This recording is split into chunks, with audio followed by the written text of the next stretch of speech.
Refund చెక్కుల పంపిణీ కార్యక్రమంలో వచ్చిన లబ్ధిదారులకు మరియు మా ఆర్మూర్ భారతీయ జనతా పార్టీ సైనికులు నాయకులు ఇంకా నాతో ఉన్న ఈ స్థానిక నాయకులందరికీ నమస్కారాలు. మరియు ముఖ్యంగా సీఎం రిలీఫ్ ఫండ్ చెక్స్ కానీ కళ్యాణ లక్ష్మి కానీ ఎవరైతే నిరుపేదలు ఉన్నారో ఎవరైతే లబ్ధిదారులు ఉన్నారో అందరికీ ఈరోజు తెలంగాణ రాష్ట్ర వ్యాప్తంగా 119 నియోజకవర్గాలలో అన్ని నియోజకవర్గాల కన్నా అంటే కాంగ్రెస్ నాయకులు ఉండొచ్చు, మజ్లిస్ నాయకులు ఉండొచ్చు, కమ్యూనిస్టు నాయకులు ఉండొచ్చు, ఆ అందరి పార్టీ కన్నా బీఆర్ఎస్ పార్టీ కావచ్చు, ఒక భారతీయ జనతా పార్టీ ఒక ఎమ్మెల్యేగా మీరు ఆర్మూరు ప్రజలు ఆశీర్వదించినను తెలంగాణ అసెంబ్లీకి వెళ్ళి పంపించినందుకు ఈరోజు గీత గీసి అక్కడున్న అధికార పార్టీతో కొట్లాడి నిలబడి నిగ్గదీసి అత్యధికంగా సుమారు 2300 చెక్కులు తేవడం. ఇంకా సుమారు ఇప్పటి వరకే 1500 కళ్యాణ లక్ష్మి పంపించేది. మరియు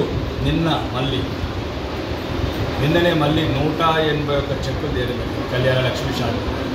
అంటే పార్టీ లేదైనా ప్రజలు ఒక సైనికుల్లాగా ఎవడైతే పోరాడుతాడో, ఎవడైతే తన ప్రజల తరపున గొంతెత్తుతాడో, తన వాటా గురించి నిగ్గదీస్తాడో అక్కడున్న ప్రభుత్వాన్ని, వాడిని ఎన్నుకుంటే జరిగే ఒక విజయాలల్లా ఇదొక విజయం అని ప్రజలు ఒకసారి ఆలోచించుకొని ముఖ్యంగా రాబోయే స్థానిక సంస్థలన్నీ కాదు ఇట్లాంటి నాయకత్వ లక్షణాలు నిగ్గదీసి అడిగి నిలదీసి అడిగే నాయకులను ఎన్నుకొని నాకు సహకారం అందిస్తే ఏదైతే ఈరోజు ఒక ప్రశాంతంగా ఉన్న ఆర్మూర్ని ఇంకా ప్రశాంతంగా అభివృద్ధి పదం తీసుకెళ్తాను.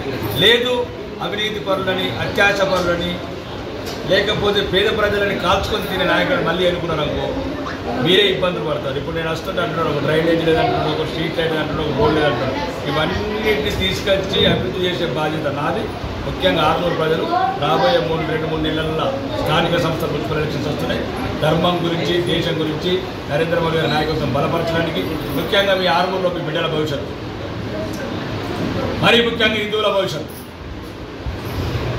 దిగజారిపోతున్నాం. అడుగడుగున అధికార పార్టీతోని అవమానపరచబడుతున్న హిందూ బిడ్డలందరికీ కూడా ఒక ప్రత్యేకంగా విజ్ఞప్తి చేస్తున్నా, హెచ్చరిక కూడా చేస్తున్నా. దయచేసి రాబోయే స్థానిక సంస్థల ఎన్నికల్లో ధర్మం, దేశం ఇక్కడ ఆర్మూరు అభివృద్ధి జరగాల.